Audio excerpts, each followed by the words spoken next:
Pourquoi? Alors si c'est moi, si c'est l'opérateur qui est bon ou mauvais, ça devrait soit ne jamais fonctionner, soit toujours fonctionner. Or, un coup sur deux, par exemple, ça marche. Eh bien, on va tester la sensibilité du sujet. Et on va se rendre compte qu'une signature, qu'un chiffre, qu'une couleur, qu'une magnétisation va mieux fonctionner sur une personne sensible et intuitive que sur une personne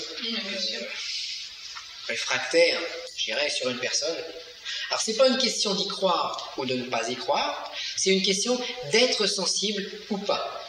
Alors moi, quand on me téléphone ou quand on m'écrit, première question que je me pose, c'est: suis-je en face d'une personne qui est sensible, intuitive, qui ressent des choses, qui fait... Alors, qu'est-ce que vous faites? Bon, dans un livre, là, j'avais toute une série de questions, 60 questions, pour arriver à déterminer la sensibilité du sujet. L'hypnotiseur fait exactement la même chose. L'hypnotiseur sait que dans certains cas, il met la main, foum, la personne tombe, et dans d'autres cas, il peut s'égosiller, il peut magnétiser, il peut faire tout ce qu'il veut, il ne la mettra pas en hypnose. Donc, sensibilité du sujet, surtout pour travailler sur l'émotionnel. Ensuite, c'est bien d'avoir l'aide de la victime ou de la cible.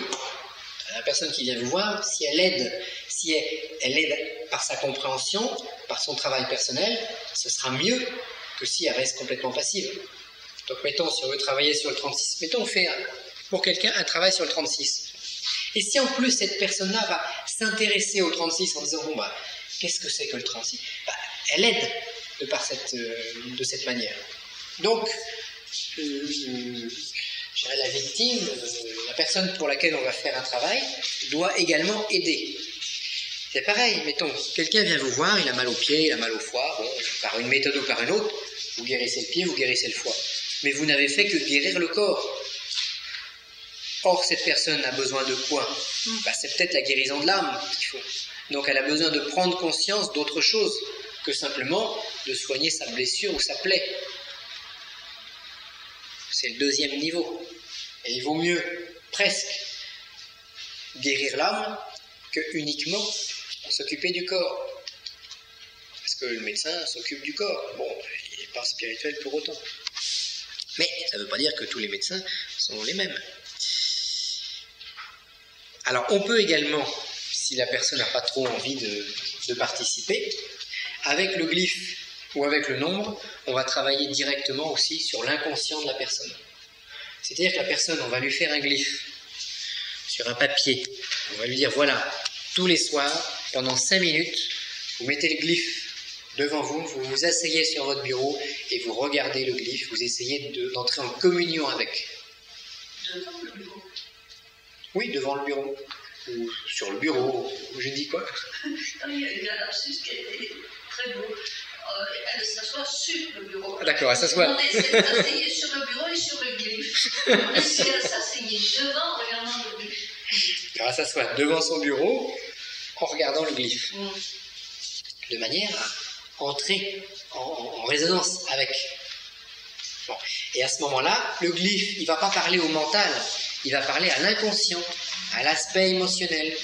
Il va engendrer des choses. Alors, quand on veut travailler sur quelqu'un, on en parlait hier, on a la photo. La photo, c'est bien, mais c'est un peu limité. Si vous travaillez sur des photos, essayez de travailler sur les négatifs de la photo. En général, ça fonctionne beaucoup mieux. C'est beaucoup plus fort sur le négatif que sur le papier photo. Parce que le négatif a été en contact lumineux avec la personne. Le positif, la photo par elle-même, n'est qu'une reproduction du négatif. Donc, on travaille plus sur le négatif. Et puis si on travaille sur la photo, on peut utiliser les témoins classiques. Les cheveux, la salive, les ongles, etc. etc. Qu'on va mettre sous la pyramide, qu'on va coller derrière la photo, enfin on va se faire son petit truc, et au niveau du magnétisme, je pense que ça passe mieux. Mais bon, tout ça c'est intéressant. On va bien trouver encore un petit bout de papier. La prochaine fois, il faut un mot de papier. On va chercher, parce que si vous voulez être efficace, bon, vous allez soigner le foie ou en faisant un glyphe ou en faisant un magnétisme, d'accord, mais si vous n'avez pas trouvé l'origine du problème, vous allez soulager pendant quelques jours, pendant quelques semaines, pendant quelques mois, et ça va automatiquement revenir. Donc il faut trouver l'origine du problème. Et je dirais presque dans un cas d'envoûtement, eh ben c'est pareil, il faut trouver l'origine du problème. Alors on va dire l'origine du problème, je suis envoûté par telle personne. Bon, ça c'est l'origine extérieure du problème. Mais pourquoi l'envoûtement marche sur moi? Pourquoi est-ce que j'arrive à être victime de cet envoûtement? Qu'est-ce qu'en moi? Où est le trou dans ma cuirasse? Hein, si je vais à la guerre et que j'oublie de prendre mon bouclier et mon casque, c'est sûr que je vais prendre des coups sur la tête. Bon, et c'est pour ça que l'autre peut m'attaquer, parce que dans ma cuirasse, il y a un défaut. Alors, avec nos petits schémas, avec notre fameux camembert, on va pouvoir rechercher pour soi-même ou pour les autres l'origine du problème. Alors, pourquoi est-ce que j'ai un problème d'envoûtement? Où est la faille dans ma cuirasse? Et hop, par exemple, on tombe sur le feu ou sur l'éther. Vous pouvez vous amuser à faire ça. Pourquoi ai-je des problèmes? D'où viennent mes problèmes? Problème de n'importe quoi, des problèmes de santé. N'importe quoi, ouais. Où est le défaut dans ma cuirasse? T'as tout rangé déjà. Il doit y avoir plusieurs couleurs aussi qui sont en jeu. On cherche la couleur principale du problème, justement. Parce que c'est pareil, connais-toi toi-même. Si vous arrivez à trouver votre plus gros défaut, si vous arrivez à découvrir votre plus grande faille, le plus gros trou dans votre cuirasse, eh ben, vous avez gagné parce que vous allez pouvoir le boucher et puis ne plus en souffrir. Alors bon, par exemple, on va trouver, en général, c'est feu, air, eau ou terre. On trouve rarement un trou dans l'éther. À ce moment-là, c'est qu'on n'aurait pas d'éther, donc on ne serait pas vraiment humain. Alors, en général, c'est le feu. Bon. Le feu, ça correspond plus à un haut niveau, donc plus à la spiritualité. Alors, si j'ai un problème au niveau de la spiritualité, il faut que je me pose la question, qu'est-ce qui se passe? On va y revenir. Si je trouve un problème dans le jaune, dans l'air, je vais me dire, c'est mon mental, c'est ma façon de penser qui est à modifier.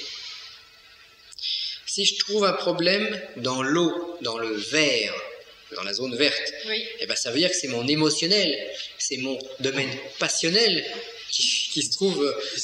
Karine, ça sonne dans le vert. Et dans le bleu. Et si ça tombe dans le bleu, eh ben ça va être notre terre, alors là, notre karma cellulaire, nos mémoires cellulaires ancestrales. Aussi. Ça peut être un déséquilibre biologique. Ça peut être maman aussi. Non. Ça peut être je mange mal. Voilà. Attention, il faut chercher des choses déjà bien concrètes. Je trouve une terre déséquilibrée, ça veut dire peut-être que je mange mal, que je ne respire pas suffisamment. Parce que quelqu'un qui est en sous-oxygénation, automatiquement, va mal oxygéner son corps, va avoir des problèmes de mémoire, va avoir tout un tas de trucs. Bon. En cherchant un peu plus loin pour la terre, eh ben, je peux chercher donc dans mes mémoires cellulaires ancestrales, dans le karma de mes ancêtres. Qu'est-ce qu'a bien pu faire mon grand-père, ou mon arrière-grand-père, ou mon arrière-grand-mère? De quoi ils sont morts, au fait? Bon. Mettons, moi, je sais pas, j'ai souvent mal aux pieds. Bon. Et puis en recherchant sur mon arbre généalogique, eh ben, je m'aperçois que j'ai un grand-père qui est mort d'une gangrène à la suite d'un accident, d'un pavé qui s'était pris sur le pied, que j'ai un grand-oncle qui a fait les guerres de Napoléon, et puis comme tous comme 50% des guerriers, il a été blessé au pied, il a souffert le martyre, et après on l'a amputé des deux pieds. Et voilà, c'est le pied gelé. Oui, voilà. C'est bon, les grognards. Que j'ai une grand-mère qui s'est retrouvée prise dans les sables mouvants, et puis bon. Et je m'aperçois que dans ma famille, il y en a plusieurs qui ont souffert des pieds. Et donc j'ai hérité de cette mémoire cellulaire au niveau des pieds, de faiblesse de pieds. Ou ça peut être le foie. Dans ma famille, j'ai eu que des alcooliques à la 3e génération. Alors, moi j'ai mal au foie souvent. Bon, oui, mais on en rit, mais c'est ça. Alors ça, c'est un vrai karma, parce que c'est un truc qui nous empoisonne l'existence, dont on n'est absolument pas coupable, Alors les couleurs peuvent remédier. mais dont on est responsable. Et les chiffres qui vont avec. Alors, on peut dans ce cas-là tenter de trouver un glyphe pour travailler sur notre inconscient, pour déprogrammer sur le plan inconscient cette mémoire cellulaire précise. Mais attention, il ne s'agit pas de dire, bon, mes ancêtres, je ne sais pas ce qu'ils ont fait, j'essaye de déprogrammer mon mal au pied. Ça ne suffit pas. Il faut arriver à être précis. Si on sait que tel grand-père, que telle grand-mère, etc., là, on va essayer de travailler, par exemple, avec un glyphe pour déprogrammer. Alors déjà, le fait d'en prendre conscience, que le mal au pied est dû à ce que mes ancêtres ont subi, ça peut nous faire un choc émotionnel, et le cerveau, il va commencer à inverser le processus. Et après, avec l'aide d'un glyphe, ou avec l'aide d'un rituel, on va essayer de communiquer avec notre propre inconscient pour désamorcer le principe. Oh, mais mon Dieu, c'est bien ça, non? Oui, mais c'est pas... On est complexe, hein. On a plusieurs niveaux d'existence. On a un niveau d'existence bleu, un vert, un jaune, un orange. Alors, bon, on a résolu le problème de la Terre. Et maintenant, oui, on s'aperçoit qu'on a un autre problème au niveau du vert. Parce qu'une fois qu'on a résolu le problème des pieds, ah oui, mais on aimerait bien avoir moins mal au ventre. Et paf, on se retrouve en plein dans le vert. On se dit, bon, maintenant mon problème il est dans le vert. Alors le vert, c'est le côté émotionnel. Ça va être le côté passionnel. Si le bleu représente les ancêtres, le vert, il va représenter notre mère. Bon. Alors, parce que notre mère, c'est le premier être qu'on a aimé, en fait, donc qui est complètement lié à l'émotionnel et à un émotionnel instinctif. Quand j'étais dans le ventre de ma mère, j'étais dans les eaux. Donc dans le vert, qui est la couleur de l'eau, qui correspond donc à la mer. À ce moment-là, bon. Pourquoi est-ce que j'ai toujours des déceptions sentimentales, par exemple? Bon, à chaque fois, je rencontre quelqu'un, ça finit mal. Bon, alors, la faute, on va toujours dire, c'est de sa faute à lui, c'est de sa faute à elle, c'est la faute au cousin, à la cousine, au karma, etc. Non, c'est de ma faute à moi. Faut toujours, parce que les autres, on ne peut pas les changer, on ne peut changer que soi. Donc, alors, mettons dans l'émotionnel, on va essayer de chercher qu'est-ce qui s'est passé quand j'étais dans le ventre de ma mère. Est-ce que ma mère a eu une grande peur? Est-ce qu'il y a eu un accident de voiture? Puis d'un coup, paf, ça a tellement secoué que le bébé à l'intérieur, et puis la maman, elle a eu peur. Donc, bloum, blocage émotionnel.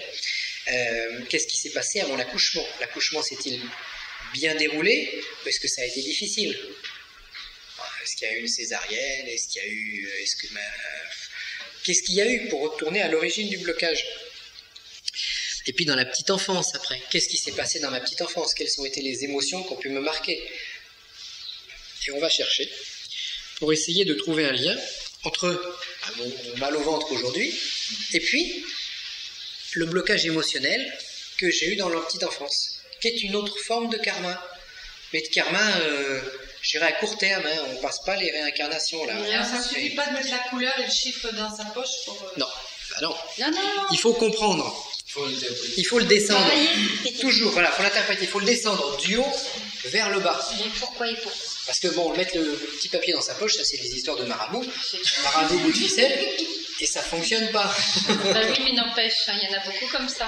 Mais c'est plus facile, ce serait mieux. Mais là, il faut comprendre dans l'esprit, et après il faut le descendre, cette compréhension, dans notre matière.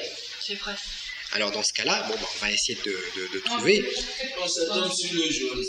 Alors, Non. on peut le faire pour les autres, mais on doit déjà commencer par soi avant d'aider les autres. Commence d'abord par toi-même. Parce que, voilà. Quand on n'est pas libéré, on ne peut pas libérer les autres. Voilà, c'est difficile. Ou alors on les libère, mais à notre manière. Sur le jaune. Alors, sur le jaune, je tombe dans l'air, le mental. Mon problème... Alors, reprenons un peu le vert. Je suis envoûté Parce que ça existe quand même. Oui, Bon. c'est le dans Et puis l'eau, c'est en peut-être le général. voisin qui me fait vraiment quelque chose. Et souvent c'est dans l'eau, c'est lié à l'émotionnel. Bon. Ouais. Pourquoi? Quelle est la cuirasse? C'est aussi la suggestion. Qu'est-ce qui manque? En général, c'est des blocages émotionnels qui aident le processus d'envoûtement. Un blocage émotionnel, c'est comme si vous aviez une grosse poignée, mais donc votre aura elle est là, puis vous avez une énorme poignée qui dépasse. Alors c'est sûr que le premier envoûtement venu, il n'y a qu'à s'accrocher à la poignée et vous n'arrivez plus à vous en débarrasser. Alors il y a deux solutions pour se débarrasser d'un envoûtement. Soit on fait un désenvoûtement, c'est là on tape sur les mains de la vilaine larve qui s'est accrochée et on finit par la dégager. Soit on dévisse la poignée. Ce sont deux méthodes complètement différentes. L'idéal, ce serait presque de faire les deux, parce que bon, on élimine ce qui s'est accroché, parce que bon, faut quand même pouvoir respirer, on soigne un peu le corps, mais la poignée étant toujours présente, le prochain qui va passer, il va s'accrocher encore. Alors le pire, c'est les gens qui font du trop de spiritisme, parce que eux, ils vont carrément les chercher. Ils mettent des grandes poignées et puis ils essaient d'aller chercher les esprits pour les accrocher sur leur poignée, pour éliminer la main qui s'est accrochée à la poignée. Et ensuite, on va dévisser la poignée de manière à ce que l'envoûtement ne risque pas de recommencer. Alors on va dire oui, mais dans certains cadres de désenvoûtement ou de contre-envoûtement, il y a une protection qui joue qui fait que la poignée est beaucoup plus difficile à atteindre. Oui, c'est vrai, quand on fait un contre-envoûtement, c'est comme si on mettait de l'huile sur la poignée. Et à ce moment-là, quand un envoûtement arrive, ça lui glisse des mains, comme un morceau de savon. Hop. Bon. Mais la poignée est toujours là. Donc l'idéal, mais tout le monde ne fait pas cette démarche-là, c'est d'arriver à comprendre d'où vient la poignée et à la dévisser. Et à ce moment-là, les envoûtements, on peut toujours vous attaquer, ça glisse, c'est de plus en plus difficile à atteindre. Alors maintenant, on va partir. Y a-t-il des questions sur l'eau et sur la terre? Ou des exemples, ou des demandes, des trucs personnels? Non, rien de spécial. Ok. L'air maintenant. Bon, je me rends compte que moi, c'est l'air. L'air, ça correspond à quoi? L'air, ça correspond au mental. En astrologie chinoise, parmi les techniques des 5 éléments, l'air, c'est le métal. Bon, c'est le métal, c'est le mental. C'est l'air. C'est notre façon de respirer, mais notre façon de respirer, c'est surtout notre façon de penser. Qu'est-ce qui en moi pense de travers? Quel est mon mensonge personnel? Ça, c'est encore autre chose à déprogrammer. Alors, vous inquiétez pas, en général, on les a tous. On a la terre, l'eau, l'air et le feu. Donc, on commence par l'un ou par l'autre. Mais alors, en moi, qu'est-ce qui bloque? Quelle est ma façon de penser qui fait que j'ai des problèmes? Alors, comme disait Raymond tout à l'heure, c'est vrai que, mettons, si on fait du bien aux autres puis qu'on attend un remerciement, des fois on est toujours malheureux parce que ça n'arrive jamais. Bon, alors ça c'est une façon de penser qui nous crée une souffrance. Très souvent, on s'accroche à des idées fausses. Et là on rentre dans l'un des premiers arcanes de l'ésotérisme pratique, pour celui qui veut avancer en initiation, c'est d'abandonner toutes nos vieilles idées préconçues. Je crois que c'est comme ça, parce que j'ai lu tel livre, parce que j'ai rencontré telle personne, parce que la philosophie de telle chose me convient. Bon. Alors ça, c'est des façons de penser, en général, qui tournent en rond, et qui sont fausses. Mais je ne veux pas abandonner mes vieilles idées. Encore, si mon grand-père, si toute ma famille étaient des alcooliques, et puis que j'ai mal au foie, ça encore, je peux le gérer parce que c'est loin de moi. Mais ma façon de penser, je ne veux pas la quitter. Si je change de façon de penser, mon monde s'effondre. Je disparais.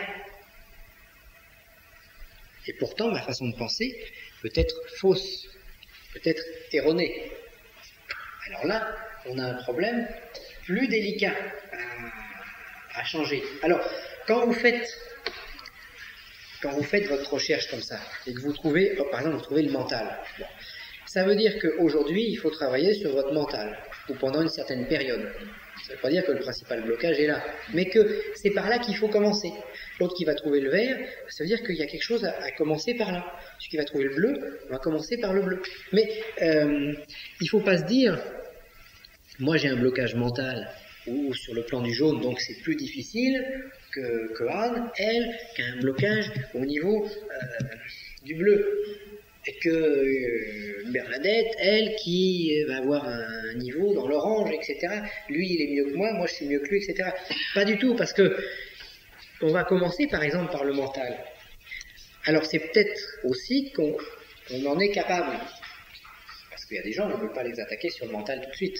Parce que là, ils vont fuir à toutes jambes. Comme disait Maître Philippe de Lyon, vous qui cherchez l'initiation, si vous saviez ce que c'était, vous partiriez en courant. Donc nous, tous qui cherchons l'initiation, peut-être que ce qu'on va découvrir ne va pas nous plaire. Et c'est justement là qu'on progresse. Donc il faut accepter les idées qui ne nous plaisent pas. Et là, ça devient difficile parce que notre monde risque de s'effondrer. Alors par exemple, je crois à telle théorie sur telle chose. Et c'est faux, mais je m'y accroche. Donc je peux me provoquer des problèmes physiques. Je connais un monsieur, par exemple.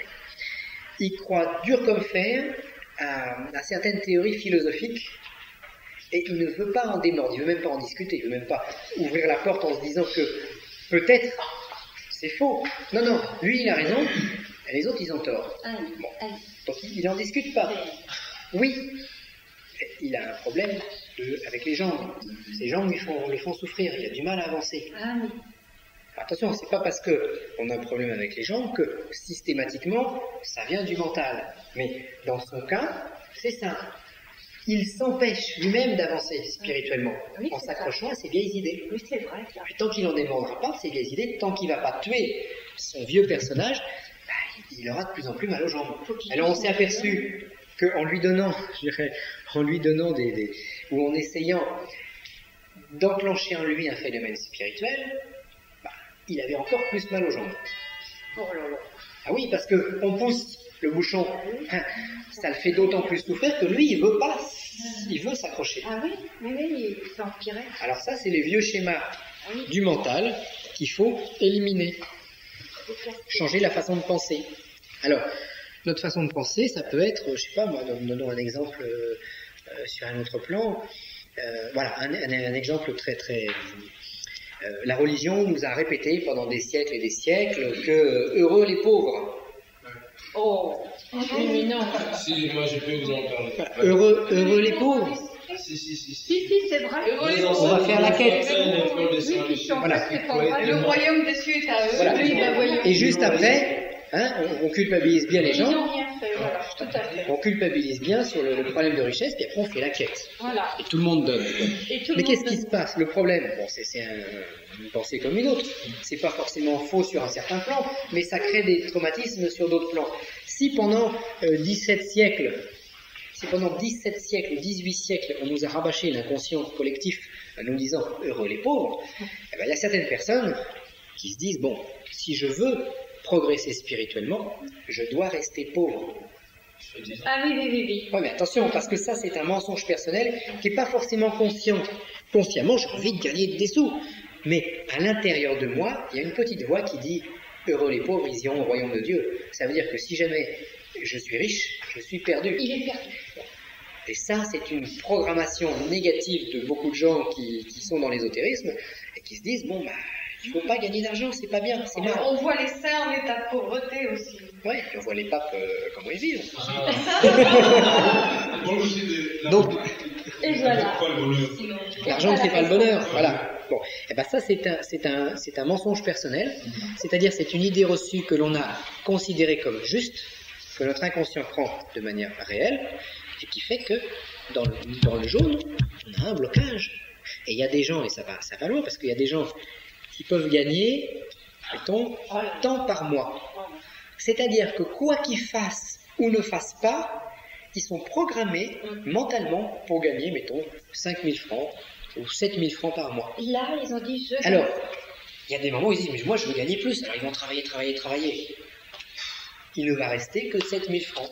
Puis après ils seront découragés. Ils en ont marre. Alors, ils s'assoient. Ils disent, bon allez, c'est fini. Je fais plus rien. Bon, mais les 7 000 francs, ils vont les avoir quand même. Parce que ils ont une espèce de mensonge personnel, une espèce de limite de barrière mentale qu'ils se sont mis. Voilà, la vie c'est gagner tant par mois.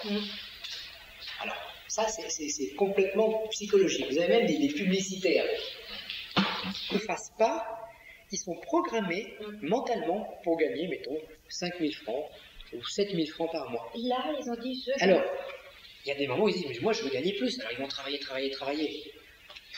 Il ne va rester que 7 000 francs. Puis après, ils sont découragés, ils en ont marre. Alors, ils s'assoient, ils se disent, bon allez, c'est fini, je ne fais plus rien. Bon, mais les 7 000 francs, ils vont les avoir quand même, parce qu'ils ont une espèce de mensonge personnel, une espèce de limite de barrière mentale qu'ils se sont mis. Voilà, la vie, c'est gagner tant par mois. Alors, ça, c'est complètement psychologique. Vous avez même des publicitaires. Alors, un publicitaire qui parlait des stages et des séminaires. Alors, il disait, mais le séminaire que j'ai vu, auquel les gens étaient le plus attentifs, c'était un séminaire qui coûtait 40 000 francs la semaine. Et là, on n'entendait pas une mouche voler. Et là, tout le monde était à l'heure. Et là, bon. Et il disait, le prix, c'est complètement une vue de l'esprit, c'est psychologique. Et c'est ça. Et alors, par exemple, bon, ça, on part sur cet exemple-là, parce que c'est vrai que le mental, c'est la communication. La communication, c'est aussi tout ce qui est du domaine du marketing, des transactions, toutes ces choses-là. Bon. Donc, si je me bloque, si à l'intérieur de moi, il y a une petite voix qui me dit l'argent, c'est mal, eh ben, je ne serai jamais riche. Ça, c'est à voir. Et ça, c'est notre éducation judéo-chrétienne qui veut que... Alors maintenant, comment déprogrammer cette petite phrase qui nous dit que... Alors, il faut travailler. Alors déjà, il faut la découvrir. Et découvrir pourquoi on pense comme ça, et d'où cette petite phrase vient. De manière à avoir sa recherche personnelle et à avoir une prise de conscience. Et oui, je fonctionne comme ça. Alors après, on peut travailler dessus, soit par une signature, soit en se répétant, selon la méthode Coué, une petite phrase, où on va se dire le contraire de ce qui est programmé en nous. Bon, c'est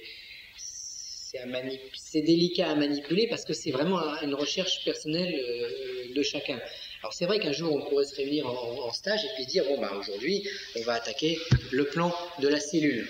Alors vous venez tous avec votre arbre généalogique, de quoi sont morts vos ancêtres, et paf, on essaye pour chacun de découper et de voir les blocages de la cellule. Après on va dans l'émotionnel. C'est plus difficile parce que c'est l'émotionnel, c'est le passionnel, c'est l'amour, c'est la mer, etc. Et on essaye encore de le démonter. Bon. Et puis après, on voit, ça commence à grincer des dents dans l'émotionnel, parce que là, ça s'approche de moi. Après, on va dans le mental, et puis là, on essaye de décortiquer les mauvais schémas de pensée. Et puis là on s'entretue à la sortie parce que c'est insupportable. Puis en plus... Voilà, bon. Non, quand c'est bien fait, nous, pendant 2 ans, on y a bien sorti. Hein. Oui, mais attention, il faut supporter, il faut que je sois capable de supporter que vous me critiquiez, et puis d'étaler mes problèmes devant tout le monde. Oui, mais c'est Attends, vrai. c'est vrai qu'un travail de groupe sur ce plan-là est efficace, parce que là, Nous, on était 25. Hein. Attends, Bernadette, s'il te plaît. Mais là, on rentre le couteau dans la plaie. Et qu'est-ce qu'il faut? On rouvre la plaie, on va cureter, je sais pas comment on peut appeler ça, Madame Raymond, là, on va nettoyer l'intérieur de la plaie, un terme français qui soit adéquat. On va nettoyer l'intérieur de la plaie, mais pour nettoyer l'intérieur, on est obligé de la rouvrir, et puis vraiment d'aller chercher le mal, et après, elle est saine, et après on peut refermer la plaie. Et au moment où on la rouvre, on saute au plafond et on n'a plus envie de venir. Alors, mettons, on pourrait faire ça. Faire 3 ou 4 stages, un stage sur le corps, un stage sur l'émotionnel, un stage sur le mental et puis un stage sur le spirituel. Mais le premier, il y aura, mettons, 15 personnes. Le deuxième stage sur l'émotionnel, il y aura 10 personnes. Le troisième, on sera 5. Puis le quatrième, il n'y aura plus de monde parce que ça agit justement sur tout notre inconscient, sur tout notre... Et on ne veut pas abandonner nos vieilles idées. Alors ça, c'était pour le mental. Et orange. Alors l'orange, ça va être le plus subtil. Ça va être notre spiritualité. Donc Alors là, je dirais, ça peut être une forme d'émotionnel spirituel. Si le vert, c'est la mère, l'orange est rouge, ce sera le père. Donc ce sera également mon émotionnel par rapport au père, mais par rapport au père physique et au père spirituel. Exactement comme je vais réagir par rapport à ma mère physique, un peu de la même façon dont je vais réagir par rapport à ma mère cosmique.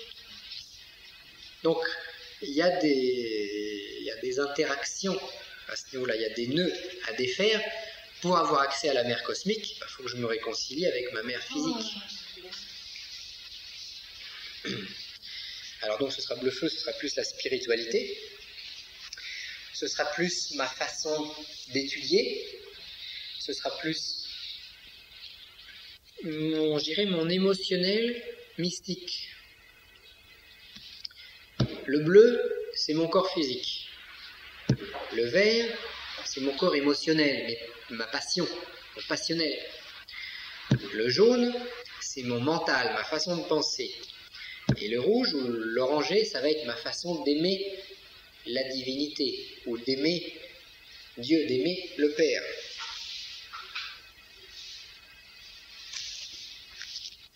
Donc tout ça, c'est trouver l'origine du problème, pour soi et pour les autres. Sinon, là vous dites orange.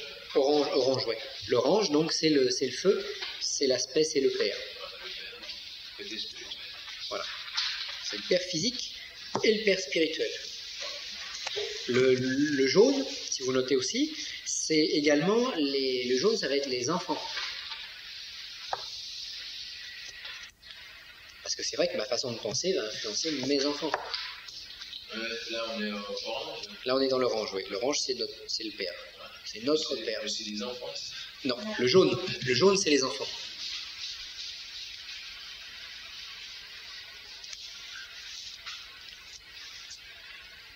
Donc tout ça, ça nous fait voir l'étendue du travail. Et le rouge, c'est le Père spirituel. Rouge-orange, disons, parce qu'il n'y a pas d'éther dans l'histoire. L'éther, lui, il n'est pas en déséquilibre. Notre étincelle spirituelle, elle est toujours parfaite. C'est tout ce qu'il y a en dessous qui va bloquer, qui va nous faire qu'on a de mauvaises communications avec notre étincelle spirituelle. Notre étincelle spirituelle est immortelle, elle. Elle rejoint le feu central si elle n'a pas un corps, si elle n'a pas du coup de la résurrection de la chair.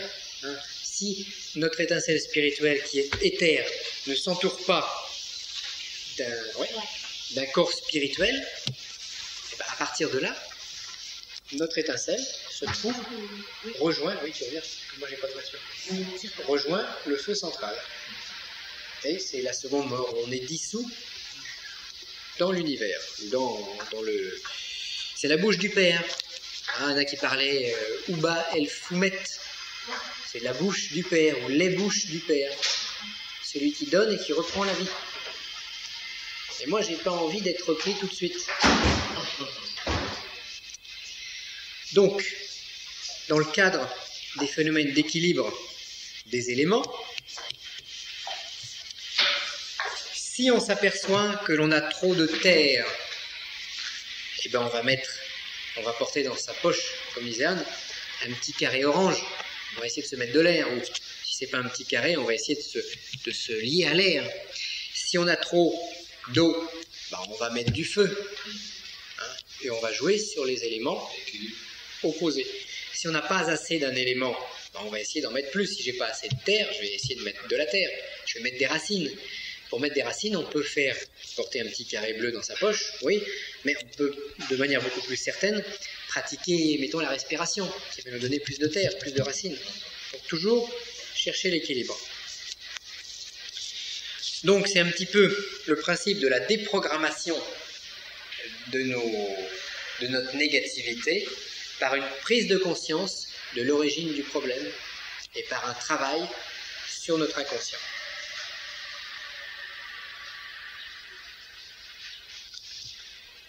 Alors, y a-t-il des questions un petit peu sur ce sujet, parce que on va passer maintenant à autre chose.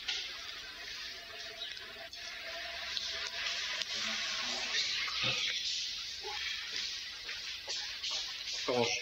l'orange. Alors attention, le corps éthérique n'est pas l'éther. Parce que Le rouge, c'est quoi? le rouge, c'est l'éther. C'est l'éther. Mais ce n'est pas le corps éthérique. Ah non. Parce que les anciens ou les gens du 19e ont appelé éther plein de choses. Ils ont tout mélangé. L'éther, c'était aussi bien le vert, le jaune, l'orangé ou le rouge. Et selon les auteurs, c'est différent. Donc pour nous, l'éther, c'est la partie uniquement spirituelle. Ah, c'est le spirituel. Voilà, c'est que le spirituel, mais avant la chute. Et l'orange, c'est notre façon de voir le spirituel.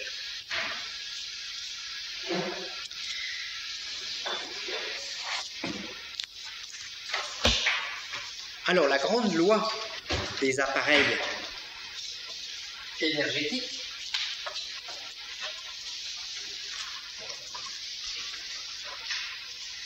c'est que plus c'est petit et plat, plus c'est faible, et plus ça va être volumineux dans un bloc, et plus ça va être puissant. Alors notre carré, on peut le travailler comme ça, mais on peut aussi voir autre chose.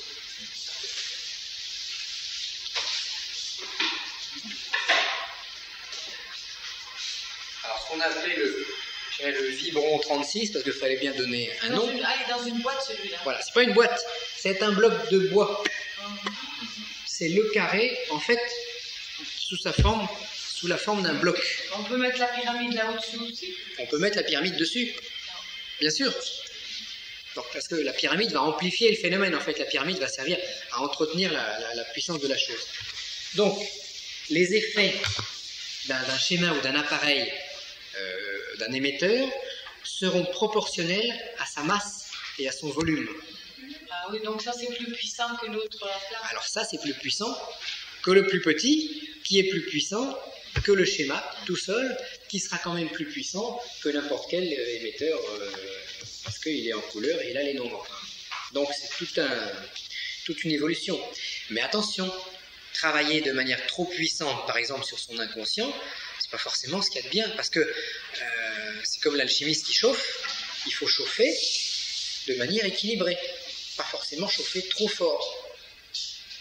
Je déconseillerais de travailler, que vous travailliez sur mettons des blocages émotionnels avec quelque chose de trop fort.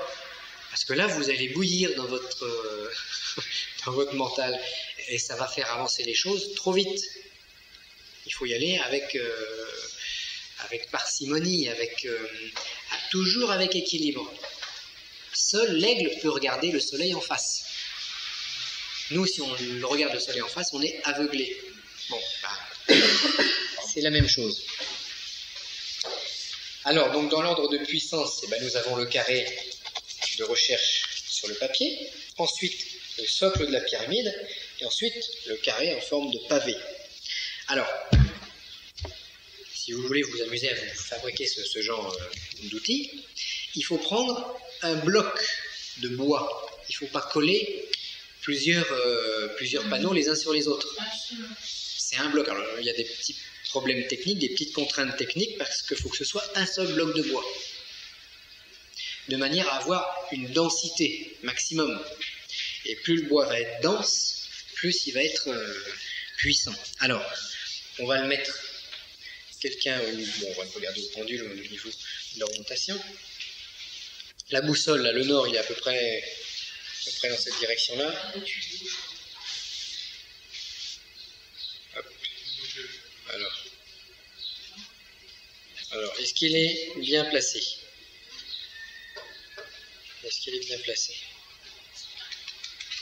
Est-ce qu'on peut l'orienter encore mieux?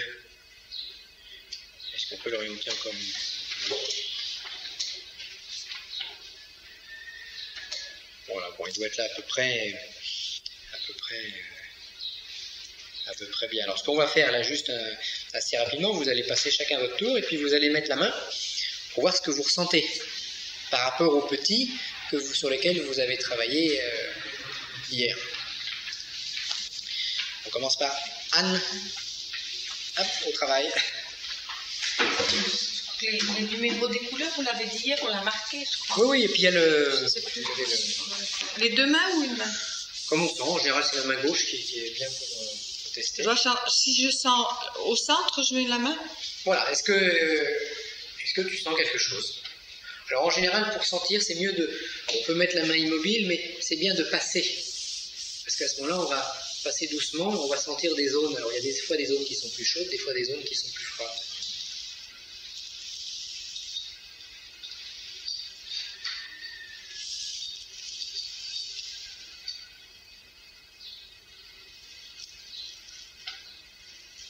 Le verre. Le verre, il fait quoi? Le verre, il picote, il fourmille? Non, un tout petit peu de chaleur. Un petit peu de chaleur. Alors bon, c'est sûr que s'il a les nombres, c'est plus puissant, bien entendu. Omar, tu as... Un peu le jaune aussi. Ouais. Alors on peut aussi, pendant que j'y pense, quand vous faites votre recherche pour savoir de quoi est-ce que j'ai besoin. Oui, c'est ça. Bon. Et parce que vous m'avez dit le rouge, c'est ma couleur de résonance et je n'aime pas le rouge. Pourquoi? Voilà. Parce que je suis en contradiction De quoi? avec moi-même. Très souvent, quand on a une réaction, c'est parce qu'on a besoin de la chose. Quand on a envie de manger des fraises, c'est peut-être qu'on a besoin des vitamines contenues dans les fraises. Donc, pour la recherche, on peut faire la recherche sur le camembert, mais on peut aussi placer sa main en se disant mentalement, bon, qu'est-ce qu'il me faut aujourd'hui? Et puis si on sent plus le jaune ou plus le bleu, bah, ça veut dire que c'est la couleur qui va nous recharger aujourd'hui, qui va nous permettre de nous... ça chauffe. Bah, moi, je trouve que ça chauffe tous les couleurs aussi. Couleur chaude, bien sûr. Voilà. Puis en plus, là, comme on travaille dessus depuis 2 jours, bon, bah, ça fait monter la pression, ça fait descendre des choses. Ça chauffe. Est-ce que ça chauffe plus que sur le petit carré? Ouais. Ah oui, ça chauffe. On dirait que j'ai la main sur le radiateur. C'est sûr. Ok, c'est bien. Alors, Joachim.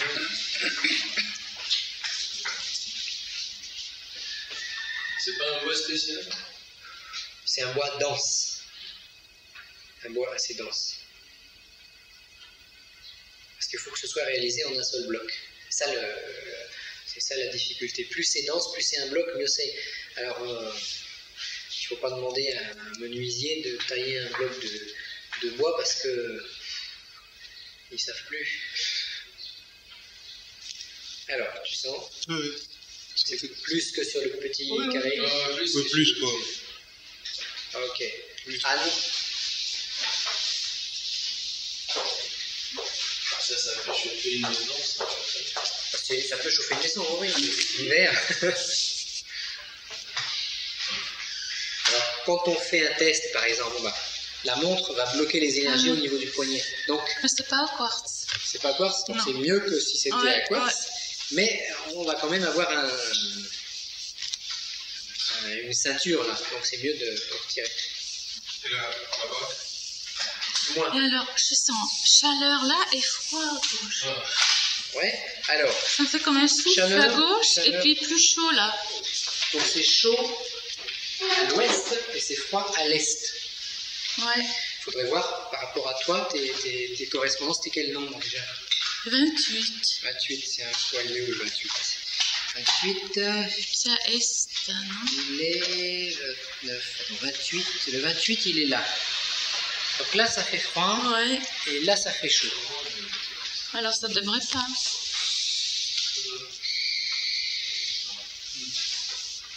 Faut réfléchir pourquoi, mais ça fait comme une polarité en fait. Ah ouais. Mais je le sens nettement là, la différence. Donc on le sent beaucoup plus sur le gros carré, hein, l'épais qui fait, il fait une dizaine de centimètres d'épaisseur que sur le petit.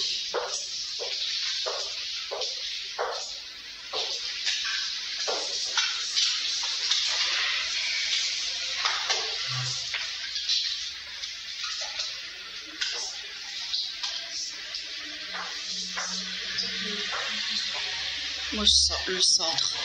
Plus le centre. Ouais. Ça le pique, rouge. ça fait plus Ça que pique. sur l'autre. Ok. Donc là, ce qu'on fait, c'est en fait, on constate qu'il y a plus de sensations sur le pavé épais que sur le petit schéma. Là, ça va chauffer. Ah ouais.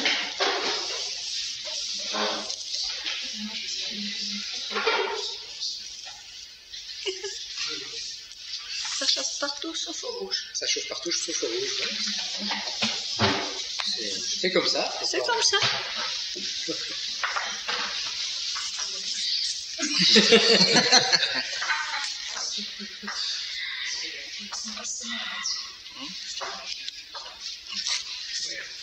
Ça me donnait juste de passer la main dessus. Puis de l'orienter exactement comme il était. Il est comme ça, le noir il est là. Hein. Il n'y a pas de problème. Non, non, du sol. Regardez ici.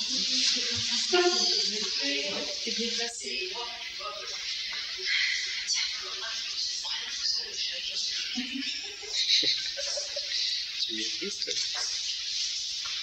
C'est bon. Tiens, un pile poil.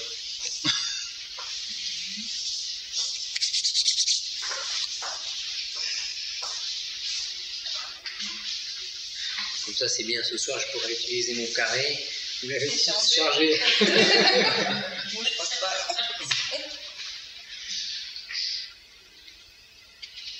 Le picotement.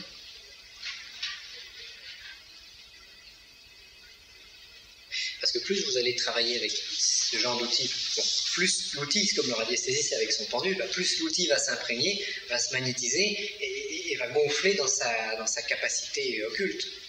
Donc vous pouvez presque avoir un petit génie qui va se glisser dedans et puis qui va finir par aider parce que ça va y avoir une interaction entre la symbolique, vous, la puissance de l'instrument et votre puissance personnelle et ça fait boule de neige.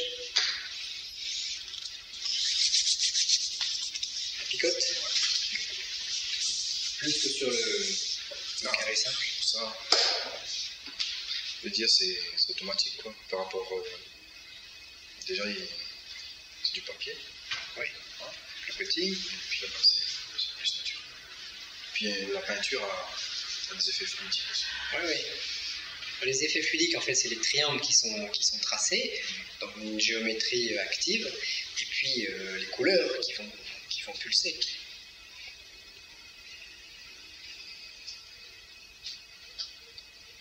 Est-ce qu'il vaut mieux marquer les chiffres sur les...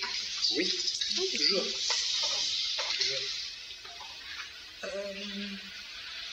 J'arrive pas à expliquer. C'est comme un effet électrique en fait. Quand je passe à ce niveau-là, on sent la différence par rapport au haut où il n'y a rien. Oui. Quand je descends ici, il y a un effet comme électrique. Et ton numéro, c'est quoi? 20. 20. Le 20, il est plus... Non, là. Voilà, c'est ici. Mais voilà.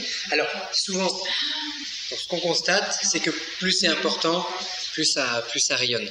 Bon, c'est pareil, plus on est nombreux à le tester, et puis plus il va s'amplifier, donc on va avoir des effets.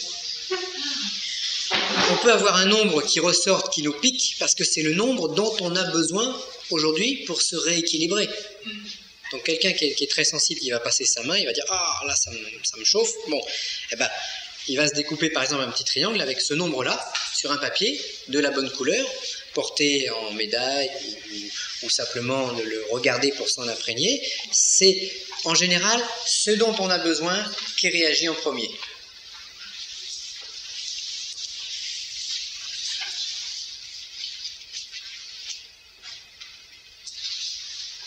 Alors maintenant, on va aller encore, on va continuer.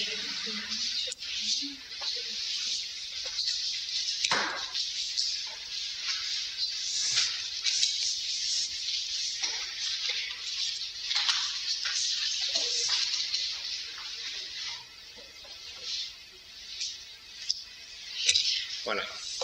Alors on va en prendre un autre parce que comme suggestion que nous disait Anne tout à l'heure, et si pour tracer nos glyphes, on mettait des petits points sur chaque triangle.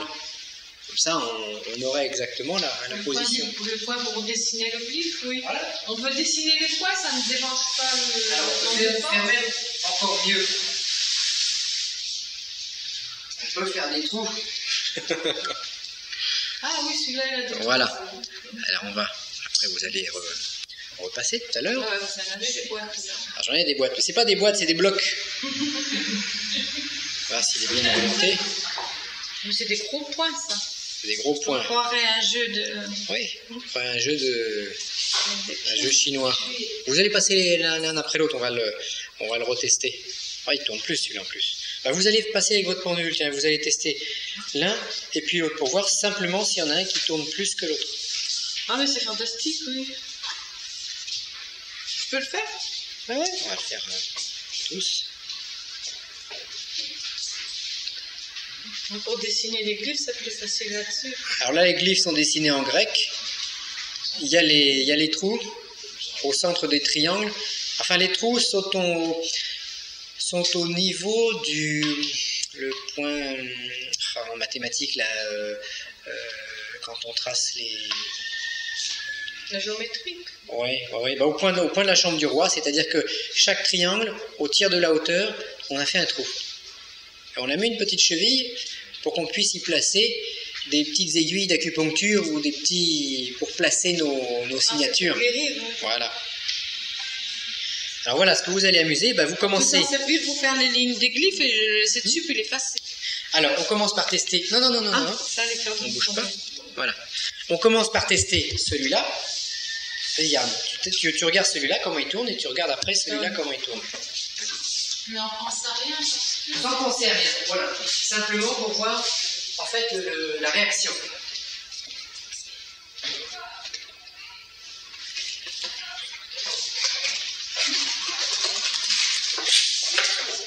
Pour voir si c'est plus fort ou pas. Alors bah, ce qu'on s'est amusé à faire, puisqu'il y a des trous, on s'est amusé à faire des petites aiguilles d'acupuncture, qui sont en fait des petites pointes en cuivre ou en laiton, et qu'on va placer à l'endroit des nombres qu'on aura trouvés si on désire faire une signature. Alors il y a deux types de signatures qu'on peut faire. On peut décider par exemple de travailler sur le vert, sur le bleu, sur l'orange, sur le rouge, et à ce moment-là on va remplir tous les trous correspondant au bleu, au jaune, au vert, etc.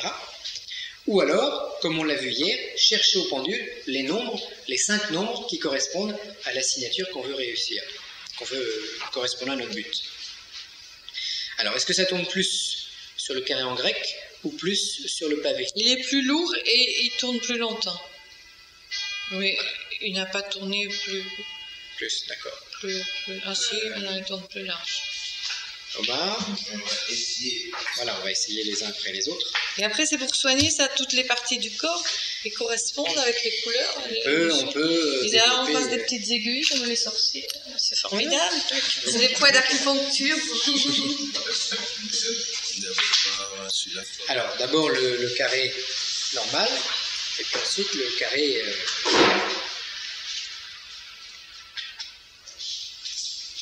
ou avec la main, vous pouvez faire le test également.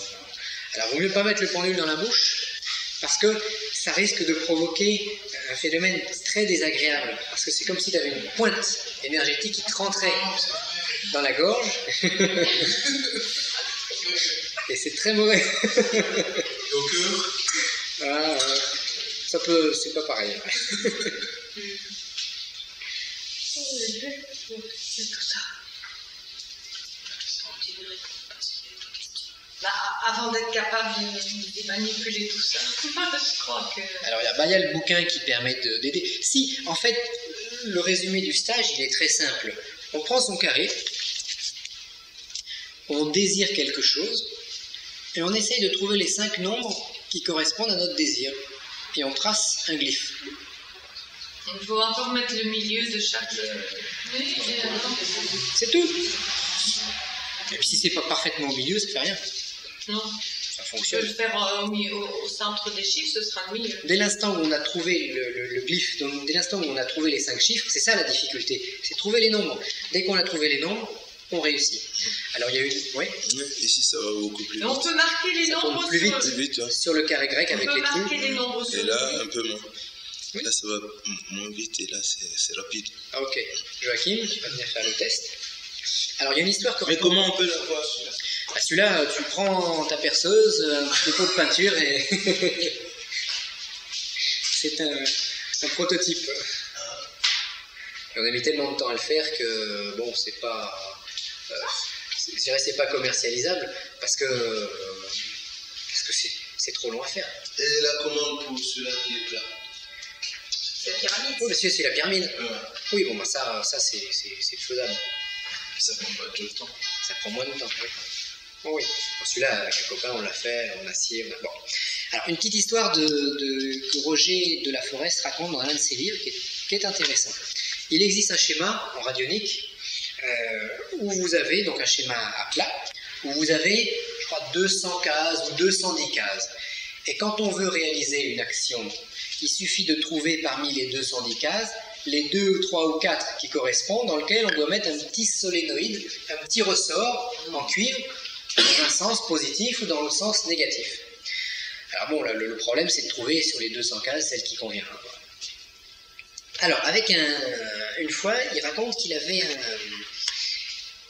une association de personnes qui jouaient au boule et qui devaient voter, ils étaient une dizaine, une vingtaine, et ils devaient voter pour savoir s'ils devaient installer l'éclairage pour pouvoir jouer au boule la nuit.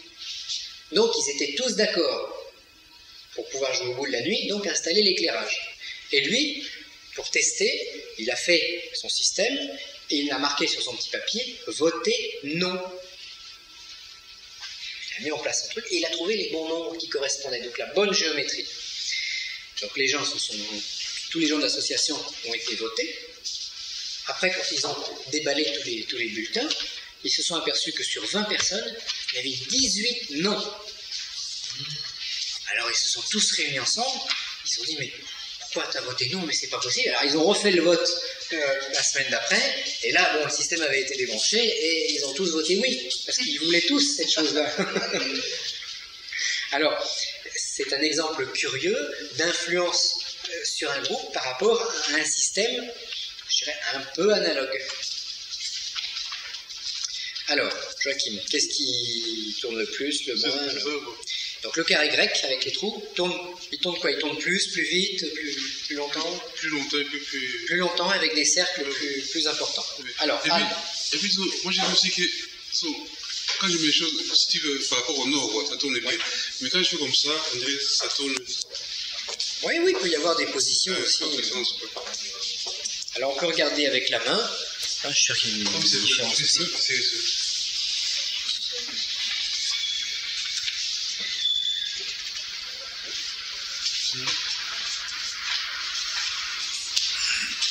Il est interdit de faire des petits dessins pendant les cours. Je fais des petits dessins, je fais des petits mots doux.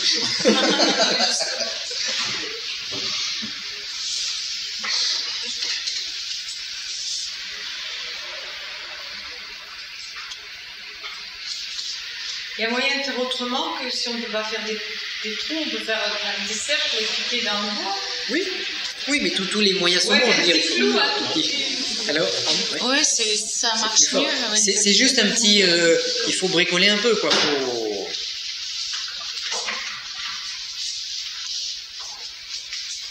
Bon, alors on va corser un petit peu. On va par exemple faire 1, 2, 3, 4, 5, 6, 7, 8, 9. 9, voilà. 1, 2, 3. Alors là, on décide une signature. On met le 1, 2, 3, 4, 5, 6, 7, 8, 9. Alors, 1, 2, 3, 4, 5. Non, ici, c'est pour une personne, on met sa photo au-dessus. 6, 7, 8 et 9. Donc là, on a dessiné un cœur, en fait. Et si on met une photo, on la met en dessous ou au-dessus? On va la mettre au milieu, dans les terres, par exemple. Voilà.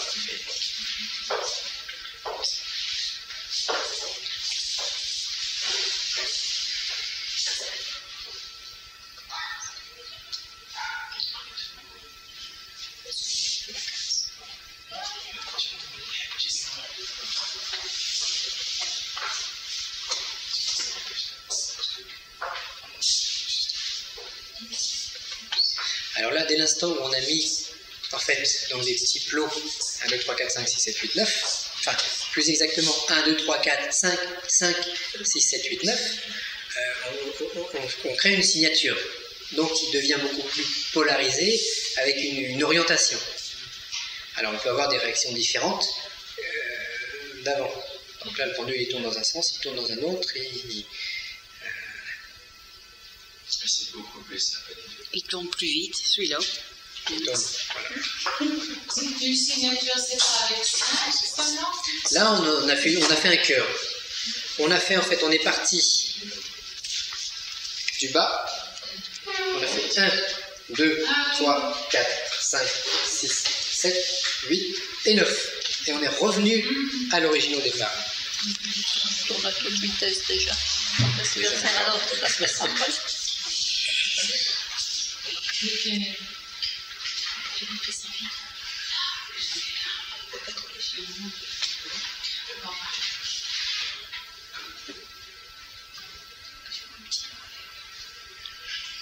Alors, Il aime la balance, quoi. Non, il a fait pas pareil, bien sûr, parce que là, Pas du tout. on a triché un peu puisqu'on Les a numéros des mis des chiffres grecs, ils sont dans votre livre. dans le livre.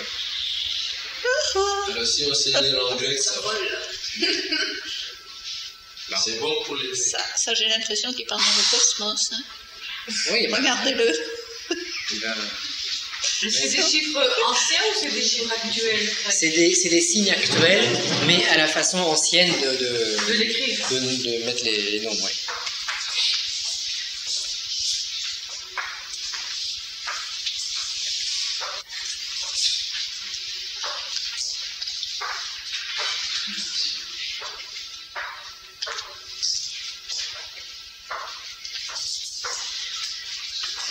Donc c'est une sorte en fait d'acupuncture sur les chakras des nombres, donc des espaces dans lesquels il y a ces nombres. Donc c'est vraiment, on considère à ce moment-là le carré du 36 comme un corps avec 36 chakras, ou 40 chakras, parce que là il y a 40 plots, en sachant que les 5 sont doublés.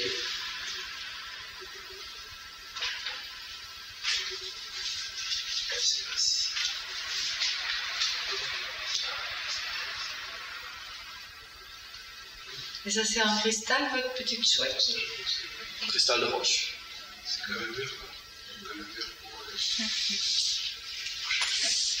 Mais ça va troubler le fait qu'on ait mis des petits plots. C'est votre porte-bonheur? Automatiquement. C'est pour ça que ça bouge plus? Non, parce que ça bouge plus même s'il y a l'autre.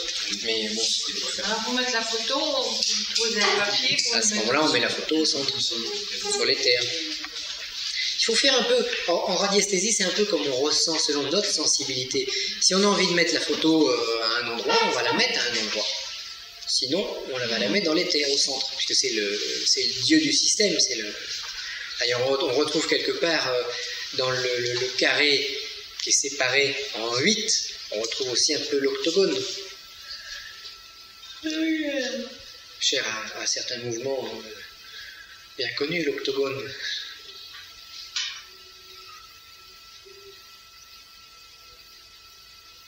Et je me demande même, sur l'octogone, si on ne pourrait pas mettre le 36 dans un octogone. Tiens.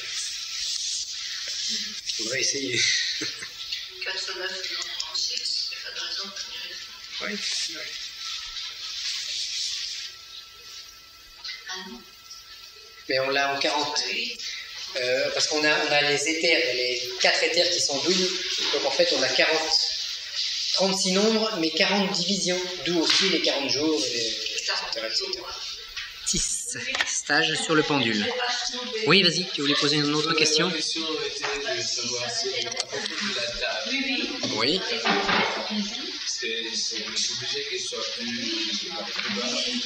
Il y a pas, bon, chacun va, au niveau d'une table, une table d'hôtel, un hôtel, qu'est-ce qu'on va faire? On peut prendre une table comme ça, c'est très bien. On prend une table comme ça, c'est bien. Bon, il faut adapter en fait, il n'y a pas de table idéale, ce qu'il faut c'est arriver à travailler avec son cœur, plus qu'avec la table. Si on est richissime milliardaire, on va pouvoir se fabriquer un magnifique hôtel en marbre. Bon. Sinon, si on est dans la forêt, on va travailler à même le sol. Ce qui compte, c'est de travailler en fait. Comme là sur la photo, c'est le sol. Ça c'est bien. Ça, c'est une photo. Ouais, sur la photo, ou sur une table, peu importe. On peut imaginer les deux. Tu travailles, je sais pas. Donc là, il y a des matériaux qu'il faut. Mais après, c'est le support. Donc voilà, c'est... Alors, y a-t-il d'autres questions? On en profite. Alors, on se fait une petite pause, un quart d'heure, et puis on redémarre. Alors, voilà, on fait la pause. On y va. Il y a quelqu'un qui arrive.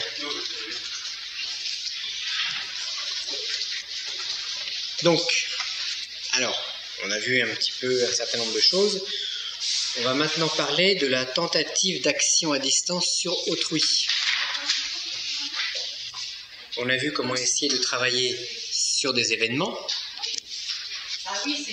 de toute nature. Et nous allons maintenant, donc on attaque tentative d'action à distance sur autrui. Alors là, le principe de la résonance va être encore plus important. Parce que intervenir sur autrui, c'est à la limite de l'envoûtement. Alors on dit dans certaines traditions qu'il y a les envoûtements bénéfiques, les envoûtements maléfiques. Alors le problème, c'est ce qui est bénéfique pour moi est peut-être maléfique pour l'autre. Alors attention, quand on commence à vouloir travailler sur autrui, bon, il faut encore plus faire attention au principe de résonance. Résonance entre l'opérant, entre l'énergie manipulée et entre la cible. Donc on a l'opérateur,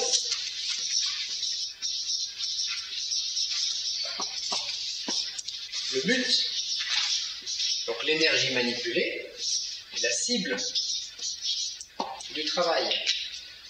Donc, comme tout ça, ces trois composants vont être en résonance, vont vibrer sur le même diapason, eh ben, il faut bien réfléchir avant d'entamer une action.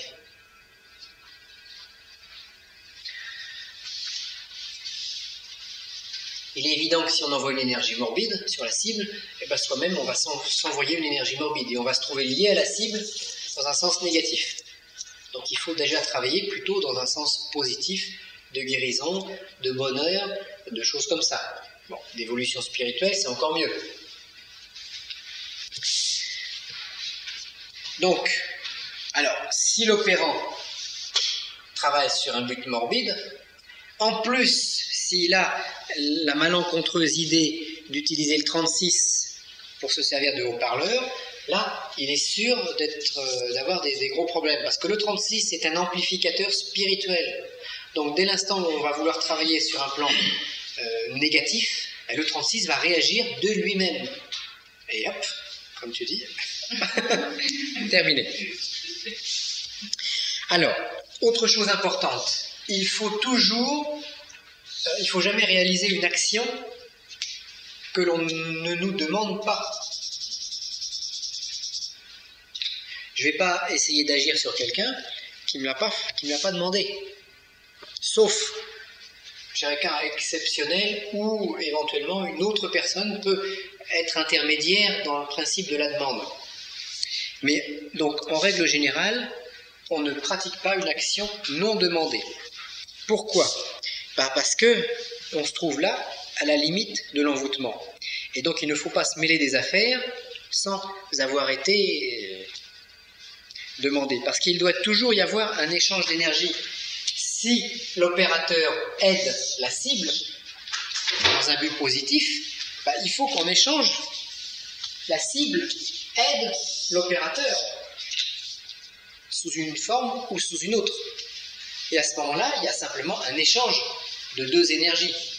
Alors la plupart du temps, si on va voir un magnétiseur, le magnétiseur donne de l'énergie magnétique, et puis le client donne une énergie sous forme d'argent, ou sous forme, comme dans les vieilles campagnes, sous forme d'œuf, de poule, d'un saucisson. Bon. Mais il y a un double échange, et dès l'instant où il y a un double échange, les deux plateaux de la balance sont équilibrés de chaque côté. Sinon, s'il n'y a pas de double échange, on déséquilibre le système, et là, on pourrait presque dire loi de karma, c'est-à-dire qu'il y a une énergie qui va tendre à se remettre comme elle était avant. Donc celui qui a eu un bénéfice, il y a automatiquement un sacrifice qui va être demandé sur un autre plan. Alors, si j'aide quelqu'un contre son gré, contre sa volonté, sans qu'il y ait ce phénomène d'échange, je donne quelque chose de positif, ou vous donnez quelque chose de positif. Il n'y a pas de retour, ça veut dire que vous donnez un bénéfice à quelqu'un. Mais cette personne n'a pas fait de sacrifice pour l'obtenir. Donc dès cet instant-là, le sacrifice aura lieu de manière instinctive, puisqu'il ne sera pas contrôlé, par exemple, par un échange d'argent. Eh bien, le sacrifice va fonctionner, mais de manière non contrôlée. Donc il y aura un sacrifice non contrôlé. Soit le sacrifice va être payé par la cible, qui va perdre quelque chose, soit le sacrifice va être payé par l'opérateur, qui va perdre quelque chose. Et dans l'histoire, il faut que les énergies se rééquilibrent.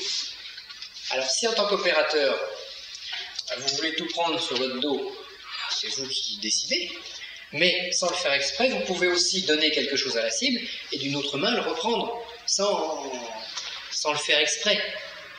Bon, j'ai eu l'exemple d'une dame qui faisait du magnétisme, qui faisait du magnétisme, magnétiser, etc.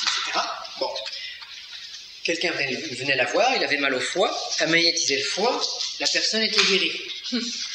Comme il donnait ce qu'il voulait, il donnait 5 francs, et puis après, cette pauvre dame, elle avait mal au foie pendant 3 jours. Un autre venait, elle avait mal aux pieds, elle lui magnétisait les pieds, elle guérissait les pieds, puis il lui donnait 10 francs. Puis elle avait mal aux pieds pendant 3 jours. Et puis, etc., etc. Parce qu'il n'y avait pas d'échange, ou il y avait un échange qui était dérisoire par rapport à ce qui se passait. Donc c'est elle, l'opératrice, la magnétiseuse, qui souffrait à la place de son patient. Alors un jour, quand elle m'a demandé de venir la voir pour la nettoyer, je lui ai dit, oui, je vais vous nettoyer, mais il faut arrêter ce que vous faites là, parce que là, c'est pas rentable de rien gagner, puis en plus d'être malade, autant arrêter. Hein. Oui. Alors, je l'ai nettoyée, elle s'est sentie mieux pendant une semaine, puis comme elle a recommencé, elle a replongé dans son système, et elle a été malade après, ce que je lui avais dit. L'opérateur demande plus. Il faut essayer, il faut que l'opérateur soit en équilibre. À l'extrême, si l'opérateur demande plus, ce qui compte, c'est ce que l'opérateur va donner. C'est ça ce qui fait l'équilibre. Il faut que la cible fasse un sacrifice au moins égal à ce que l'opérateur lui a donné. Au moins égal. Il peut faire plus. On peut pas, on peut pas chiffrer en disant bon, je te donne un peu de bonheur. Le bonheur, 10% de bonheur, ça va coûter 100 francs. 20% de bonheur, ça va coûter 150 francs. Parce que c'est pas quantifiable. Ce qui est quantifiable, ce sont les efforts de l'opérateur, donc le temps passé et la qualité de l'opérateur. C'est comme un grand chirurgien entre un médecin généraliste qui a raté son diplôme et puis un grand chirurgien. C'est vrai que pour faire une intervention, ils vont pas prendre la même somme. Parce qu'il y en a un qui travaille sur un haut niveau et puis l'autre qui essaie de bricoler.